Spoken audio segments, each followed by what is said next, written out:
कृपा करना हमारे बच्चे तो अच्छे पोस्ट पर चले जाएं, लेकिन थोड़ा कृपा करना पड़ोसी का बच्चा थोड़ा नीचे रहे। अब ऐसा लगता है जैसे भगवान सुन भी लेंगे उसकी बात, अब वो खुशी खुशी लौटता है। अब मंदिर में जाके पाप की बातें कर रहा है, मंदिर में जाके स्वार्थ की बातें कर रहा है। साहब कहते हैं नहीं, जीवन हमें मिला है और संभावनाएं सबको मिली है। हम यहाँ इस भाव से जिए कि जैसे सब सुखी रहें, सबके प्रति सुख की कामना हो, सबके प्रति प्रेम का भाव हो, स्वार्थ ना हो। स्वार्थ हमारे लिए ही जहर है। हम सोचते हैं तत्क्षण हमें कुछ लाभ मिल जाता है, पर स्वार्थ हमारे लिए ही जहर है। और जहां हम निस्वार्थ भाव में होते हैं, पूरा संसार परिवार बन जाता है। तो प्रकृति तो हमें शिक्षा दे रही है कि जियो ऐसे जैसे सब दे के जियो। बिना दिए जीना ठीक नहीं। पेड़, नदियां, तालाब, सूरज, चांद, तारे, सब कुछ निस्वार्थ भाव से सब अपना प्रकाश, अपना शीतलता, अपना जल, अपना सब कुछ हमें दे रहे हैं। बदले में हमसे कुछ नहीं लेते। आपने गीत सुना होगा, मधुवन खुशबू देता है, सागर सावन देता है, जीना उसका जीना है, जो औरों को जीवन देता है। कहा जीवन तो उसका असल मायने में है जो दूसरों को जीवन देता है, जो दूसरों को सुख देता है। जो दूसरों का सुख छीनता है वो जीवन नहीं है। जो दूसरों को शांति प्रदान करता है, जो दूसरों का सहायक बनता है, जो देना जानता है, असली जीवन वही है। और देना सिर्फ धन का ही नहीं होता। हमें ये लगता है धन नहीं है तो हम क्या दे सकते हैं। देना सिर्फ धन का नहीं होता। एक बार एक आदमी सदगुरु कबीर के पास गया। उसने सदगुरु कबीर से कहा कि गुरुदेव, आपके नजर में धनी कौन है, आपके नजर में सम्राट कौन है। वो आदमी सोचा किसी सेठ, साहूकार, राजा का नाम लेंगे साहब। साहब ने कहा, तुम किसको धनी मानते हो। उल्टा सवाल साहब ने किया। तो वर्तमान के कुछ राजाओं का नाम उसने गिना दिया। कहा ये धनी है। साहब ने कहा ये सब तो एक नंबर के भिखारी हैं। वो आदमी हैरान हुआ। कहा कैसे, आप तो उल्टी बात कर रहे हैं। हमारे नज़र, क्या संसार की नज़र में ये सबसे धनी आदमी है। और देखिए मैं जिस आदमी को लेके आया हूं बगल में, ये बहुत बड़े आदमी है।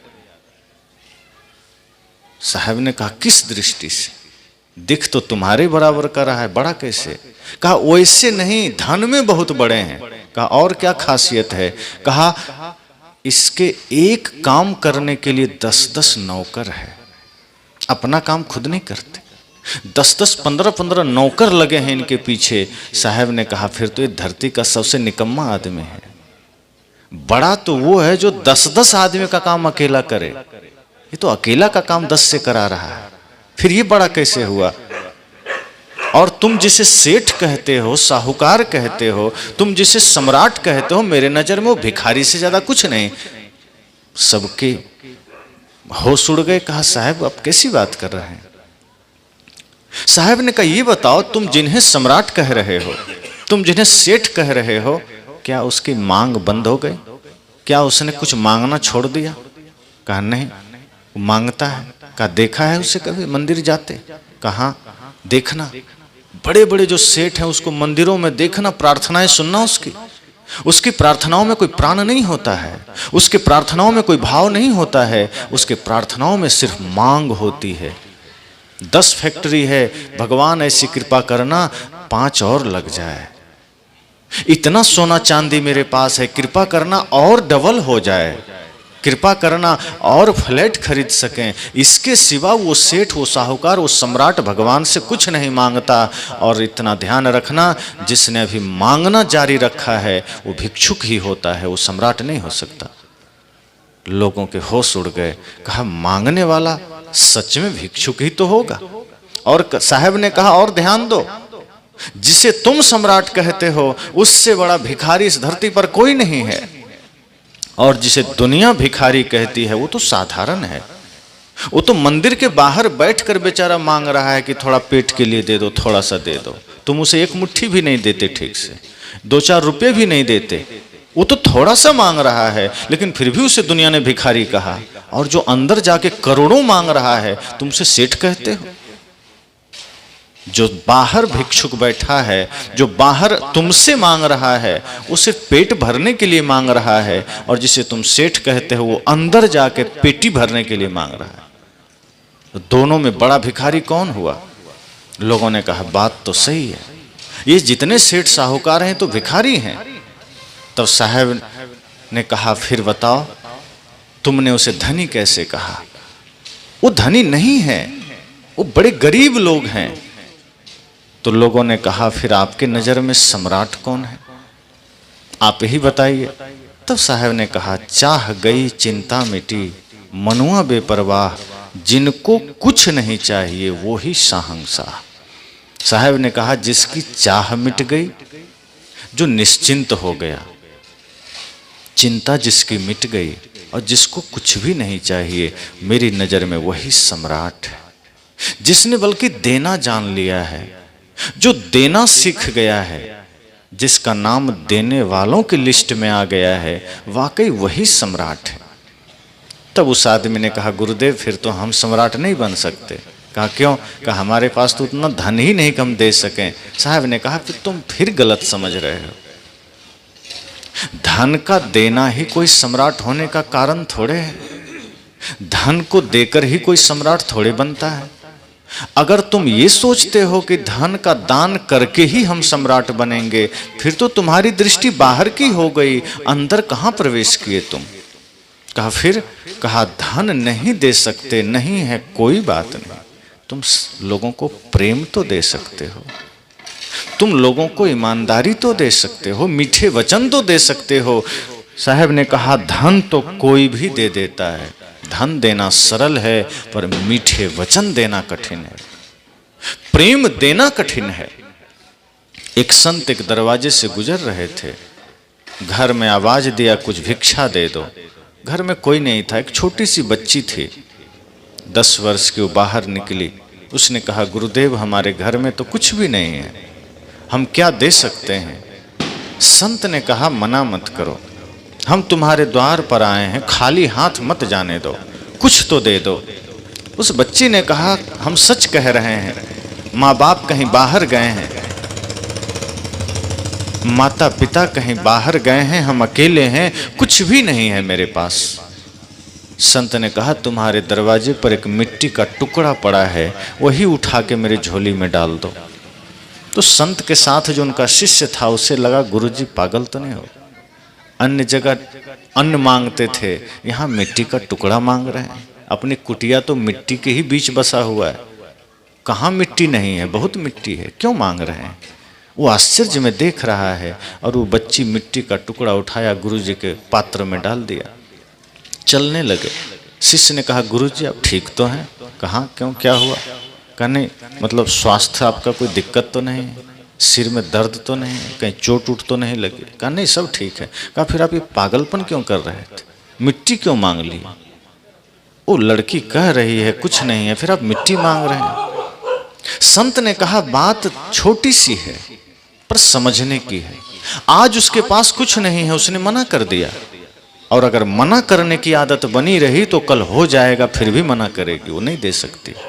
इसलिए मैंने सिर्फ देने का आदत डाला है कि खाली मत लौटाओ, कुछ दे दो, ताकि उसके संस्कार में देना बना रहे, ताकि कल हो भी जाए तो वो मना ना करे।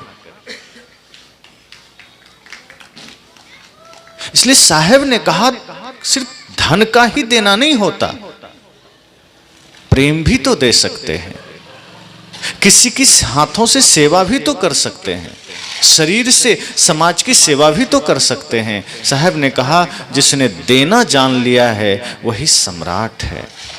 जो देने वालों में है चाहे वो प्रेम का ही दान क्यों नहीं करता। और सच तो यह है कि जिसके पास बाहरी संपत्ति है वो एक दिन गरीब हो जाएगा, जिस दिन शरीर से प्राण निकलेगा वो धन यहीं छूट जाएगा, वो तो गरीब ही हो जाएगा। लेकिन जिसने भक्ति, प्रेम, सत्य, अहिंसा की दौलत कमाई है वो कभी गरीब नहीं होगा, वो तो सदा अमीर रहेगा। बाहर की दौलत तो कभी भी साथ छोड़ सकती है, क्योंकि उसका संबंध शरीर से है और शरीर ही अस्थाई है। बाहर की सारी दौलत हमारे शरीर से संबंधित है और शरीर ही नश्वर है, तो वो दौलत हमारे साथ कब तक दे सकती है।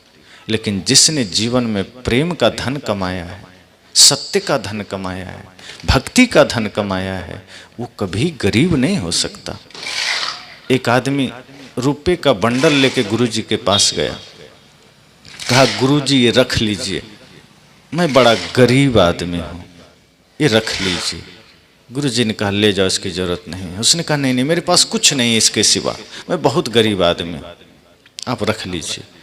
उनके शिष्य ने सोचा ये आदमी रुपए का बंडल दे रहा है, करोड़ों रुपया होगा, कहता है मैं बड़ा गरीब आदमी, ये कैसी बात है। अब गुरुजी भी कह रहे हैं ठीक है ले जाओ, और रख लेना चाहिए। शिष्य तो पूर्ण होते नहीं है, कहीं कहीं लालच तो आ ही जाती। तो वो आदमी वहीं रुपया छोड़ के चला गया। गुरुजी से पूछा, गुरुजी कह रहा है गरीब आदमी है, जो एक झोला रुपया यहाँ दान कर सकता है वो गरीब कैसे हो सकता है। साहब ने कहा उसका भाव गहरा है, धन में वो सुख ढूंढा मिला नहीं, धन उसके पास अपार है, वो धन के बीच ही सोता है, खाता है, पीता है, लेकिन सुकून मिला नहीं। भोजन उसके पास पर्याप्त है, लेकिन भूख कभी पाया नहीं। गद्दे रजाई भरे पड़े हैं, पर वो गहरी नींद कभी पाया नहीं, शांति कभी पाया नहीं। उसने जान लिया है कि जो सुख, जो शांति हमें चाहिए वो इनमें नहीं है, इसलिए हम गरीब हैं। अमीरी तो तब आएगी जब हम सुकून के साथ जी सकेंगे, जब शांति से जी सकेंगे। जिसके जीवन में शांति का धन है, प्रेम का धन है, सच्चे अर्थ में अमीरी तो वही है। और वो सेठ जान चुका है कि हम गरीब हैं, ये धन से हम अमीर नहीं हो सकते। ये तो तात्कालिक पहचान है, धन क्षणिक पहचान है कि कोई सेठ है, साहूकार है। लंबे समय तक अगर हमें पहचान बनानी है तो वो धन प्रेम ही है, सत्य ही है, जिससे हम लंबे समय तक बल्कि शाश्वत धनिक हो सकते हैं, दौलतमंद हो सकते हैं। तो सदगुरु कबीर ने कहा कि सिर्फ धन का देना ही देना नहीं होता, आपके पास अगर मीठे वचन है वो दीजिए, आप वही नहीं दे पाते, ईमानदारी नहीं दे पाते। धन तो कोई भी दे देता है, शरीर से भी हम सेवा कहीं कर जाते हैं, लेकिन मन से हम लोगों को गाली देते हैं। कोई भिखारी आ गया कुछ मांगने तो देते हैं 5-10 रुपया, लेकिन मन से हम गाली देते हैं। और को छोड़ के मेरे पास आ गया, मन से हम गाली देते हैं, कहीं और जाना था लेकिन दे दिए, चलो पिंड छूटे।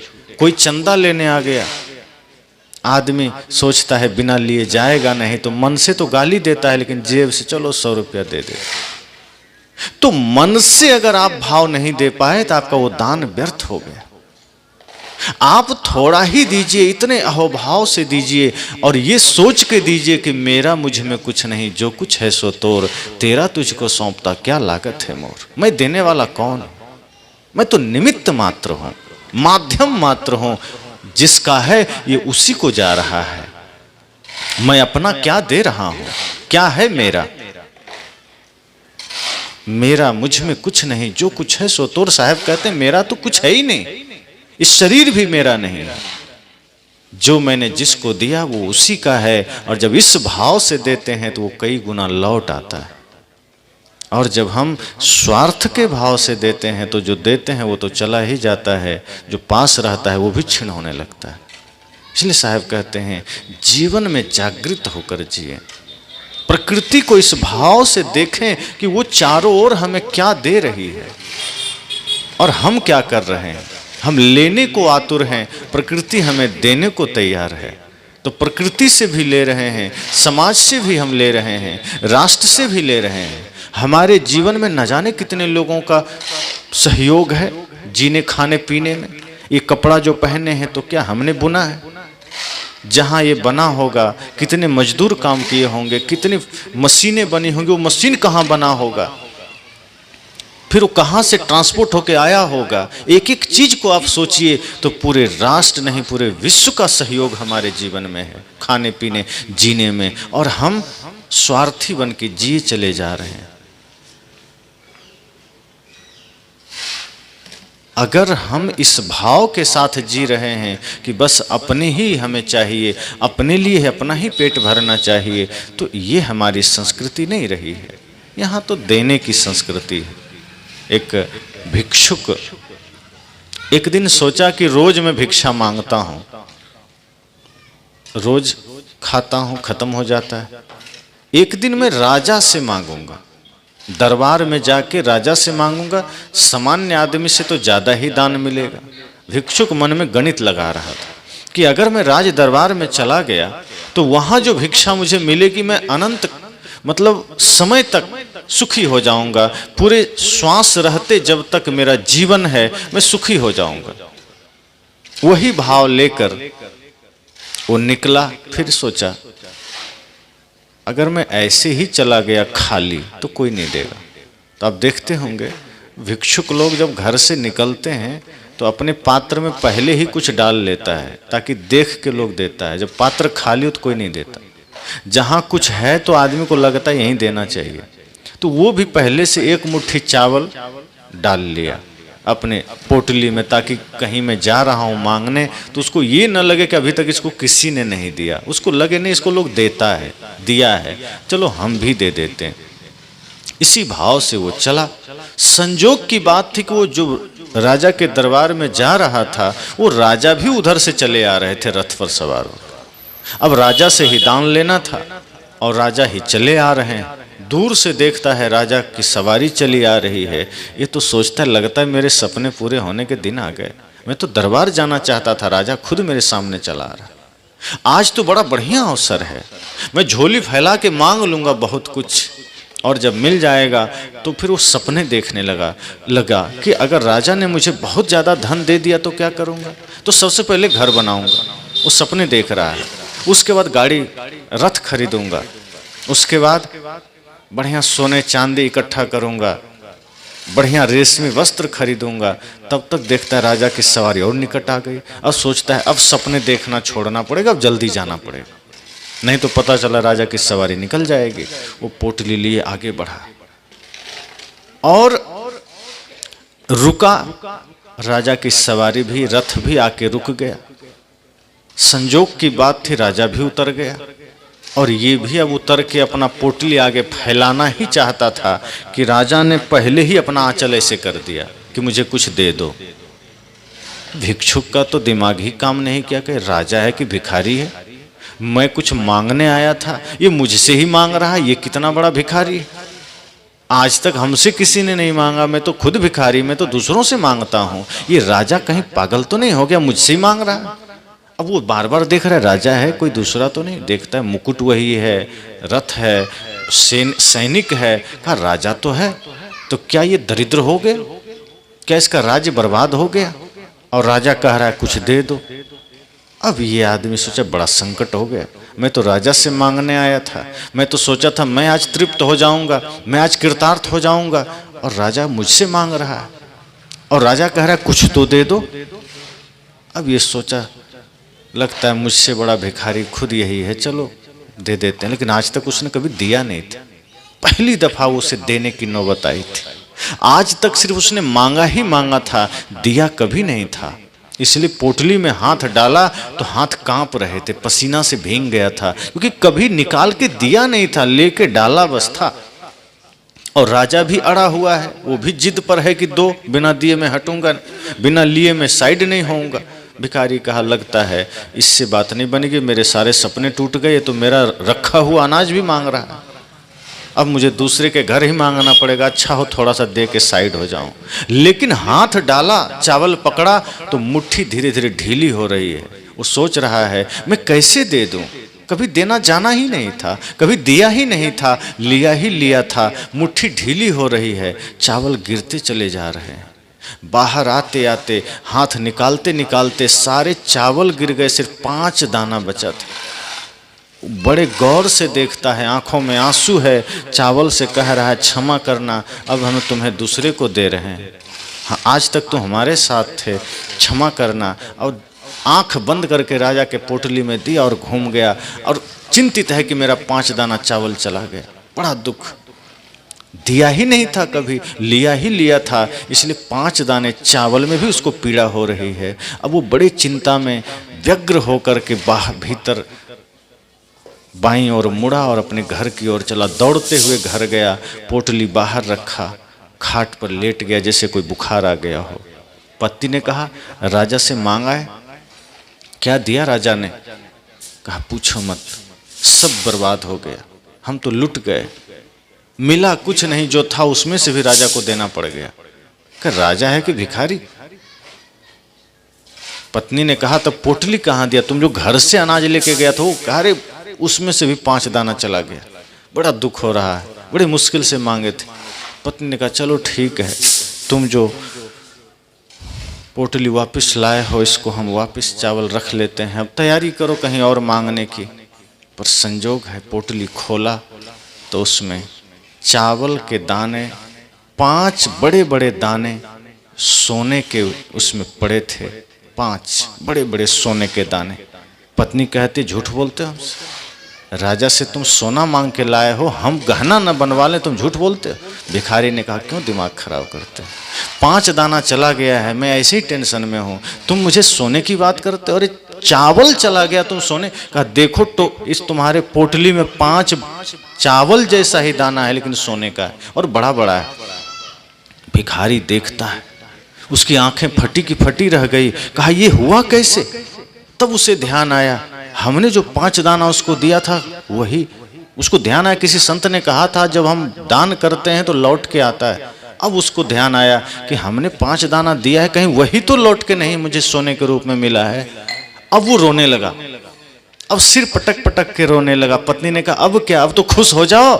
कहा दुर्भाग्य है मेरा, मैंने पूरा पोटली क्यों नहीं दे दिया राजा को, मुझे तो पूरा चावल ही दे देना था। कहा जब तुम्हें ध्यान नहीं था तो 5 दाना भी देने में बुखार आ रहा था, और जब अब तुम्हें सोना दिख गया तो पूरी पोटली की बात करते हो।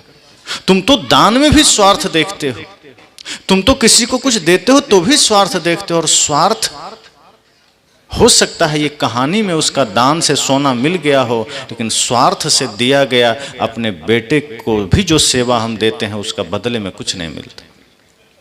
मंदिर में पूजा भी अगर हम स्वार्थ से करते हैं उसका कोई परिणाम नहीं मिलता। संत गुरु की सेवा करें, सत्संग करें, अगर लक्ष्य स्वार्थ है, भीतर स्वार्थ है, उसका कभी सार्थक परिणाम नहीं आता। इस धरती पर परिणाम अच्छे तभी आते हैं जब हम निस्वार्थ भाव से कदम बढ़ाते हैं, जब हम इस प्रकृति को परिवार समझ करके और हम जुड़ते हैं, जब हम प्रकृति के संरक्षण में खड़े होते हैं, जब समाज के परिवर्तन में खड़े होते हैं, जब हमारे द्वारा कुछ शुभ होता है और वो शुभता हमारे प्रेम भाव से होता है, बिना कोई कामना के। कोई भिक्षुक हो, कोई जरूरतमंद हो, कोई लाचार हो, कोई असहाय हो, उसकी सेवा हम जब करें, उसकी सहायता करें, कामना रत्ती भर भी नहीं हो, इस भाव से करें कि बस मैं एक निमित्त हूँ, मुझे एक अवसर मिला है कुछ देने का, कुछ सेवा करने का।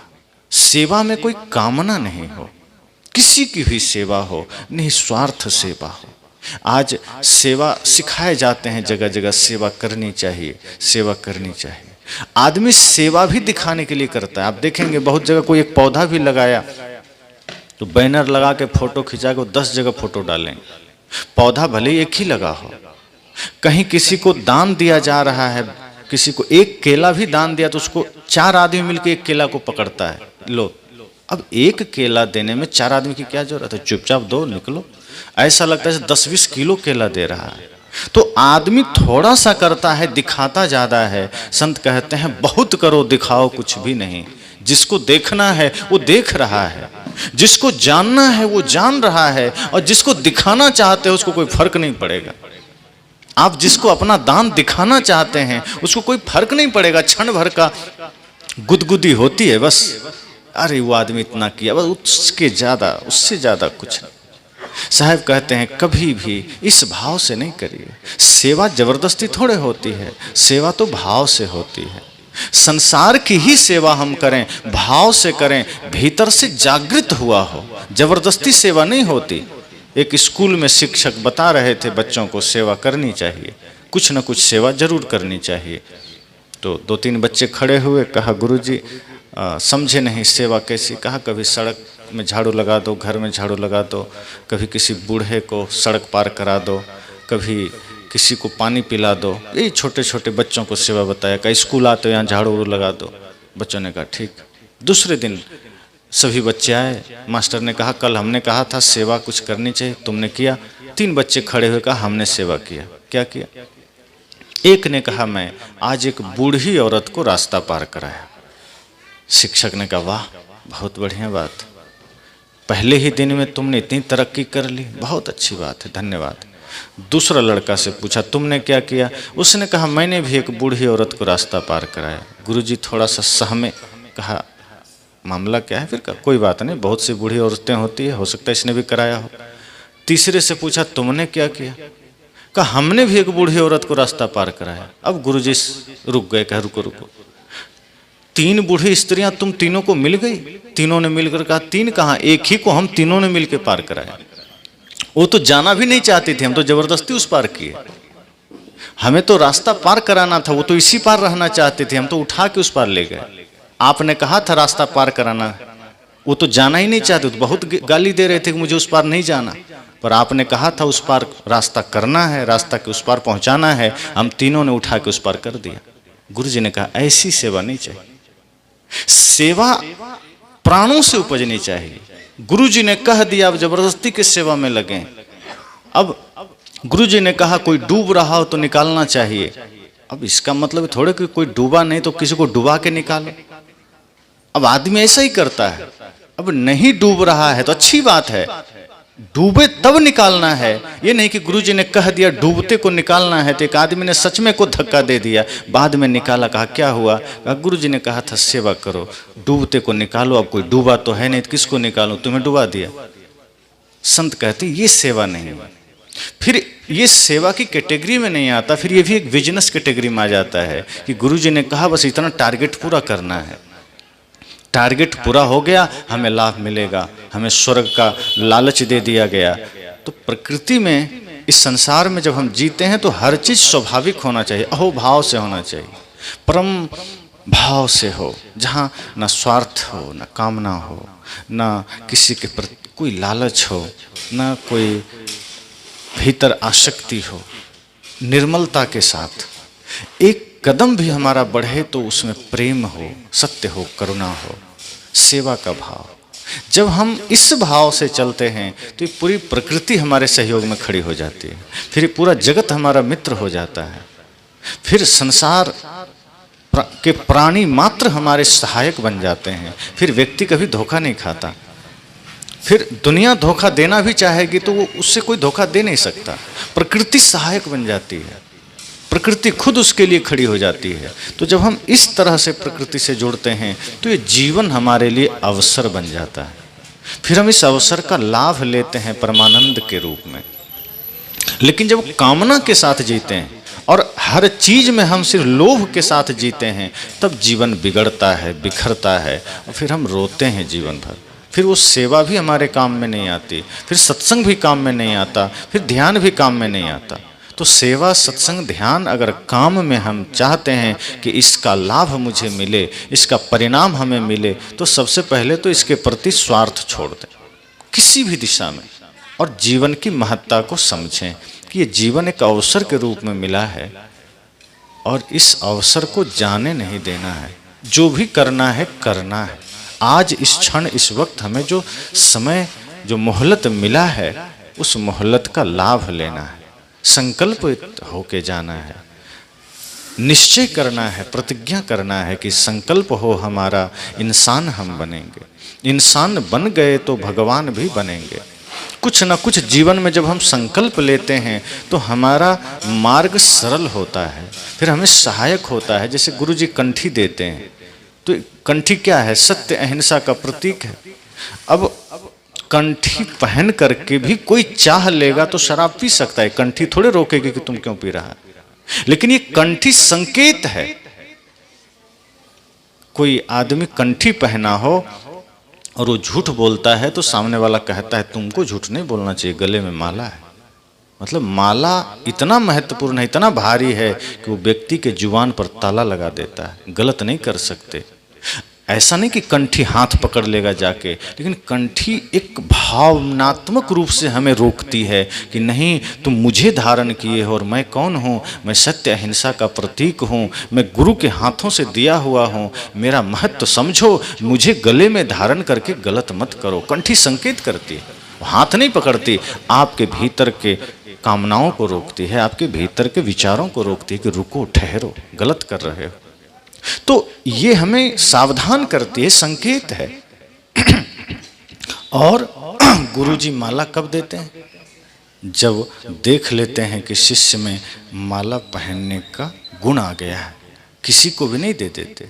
जब देख लेते हैं कि व्यक्ति अब धर्म के मार्ग पर चलने का ट्रेनिंग ले चुका है, चलने को बढ़िया तत्पर हो चुका है।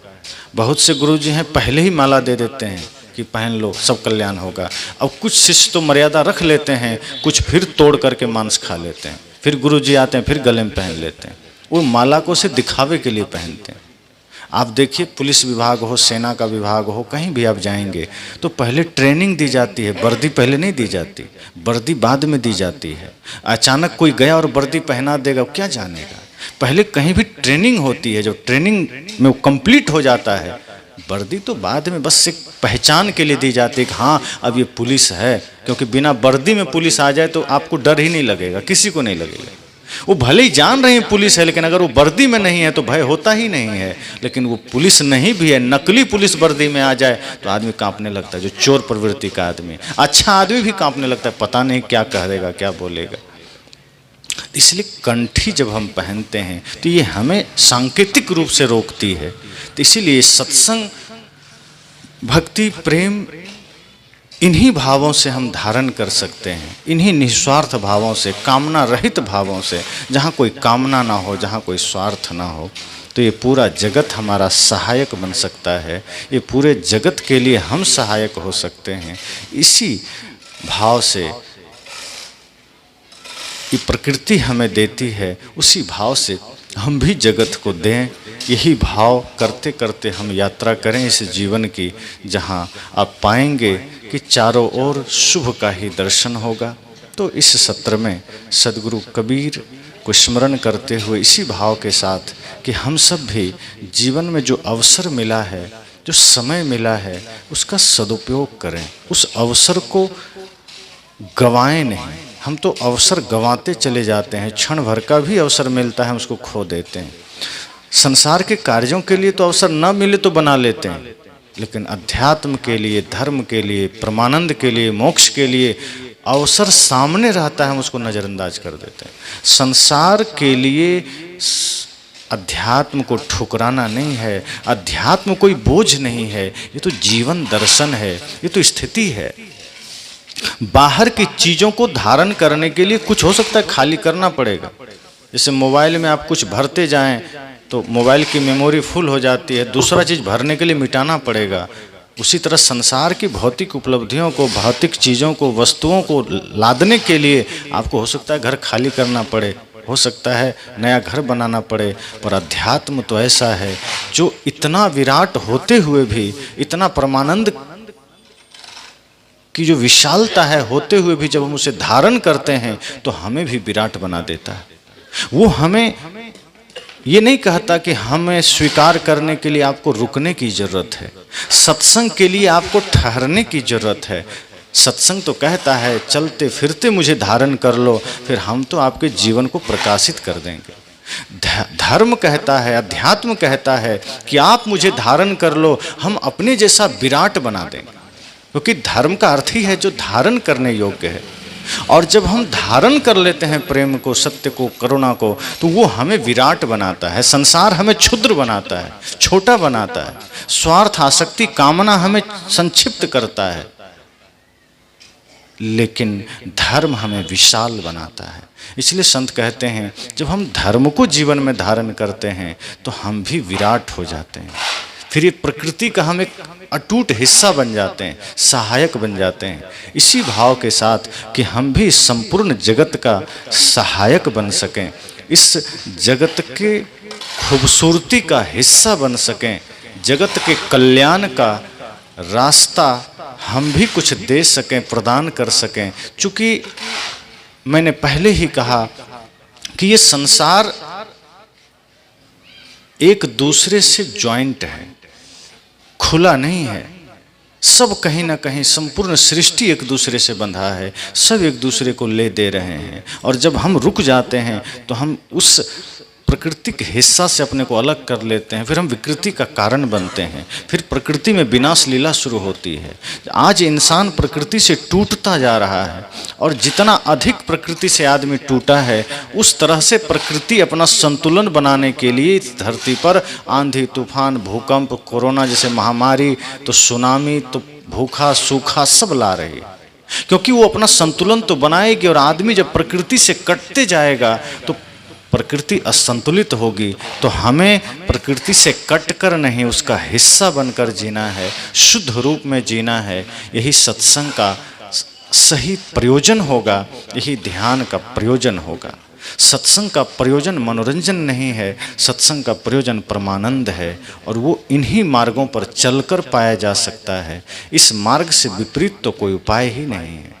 इसलिए मैंने कहा इसी मार्ग को हम अनुसरण करें, क्योंकि सत्संग हमें कहा ना अलग से समय नहीं मांगता कि हमारे लिए अलग से समय चाहिए। सत्संग तो ऐसा है जैसे श्वास, सोते जागते उठते बैठते खाते पीते बाजार खेत खलिहान हम जहाँ होते हैं श्वास आती जाती है। सत्संग भी कहता है मेरे लिए अलग से समय नहीं चाहिए, बस मुझे स्वीकार कर लो। आप किसी अवस्था में हैं, मुझे अपने दिल में धारण कर लो, मैं आपको कभी गलत होने नहीं दूंगा। धर्म कहता है मुझे धारण कर लो, मैं आपको कभी गलत मार्ग पर जाने नहीं दूंगा, आपके मस्तिष्क में गलत चिंतन आने नहीं दूंगा, आपके जीवन को मैं खूबसूरत बनाने में सहायक बनूंगा। और धर्म से जो खूबसूरती आएगी, अध्यात्म से जो खूबसूरती आएगी, वो शाश्वत होगी, वो शरीर के मिटने से भी नहीं मिटेगी, वो धन के छूटने से भी नहीं मिटेगी, वो पद प्रतिष्ठा के हटने से भी नहीं मिटेगी। तो ऐसी खूबसूरती हो जो युगों युगों तक बनी रहे, यही मंगल कामना करते वाणी को विराम देता हूँ।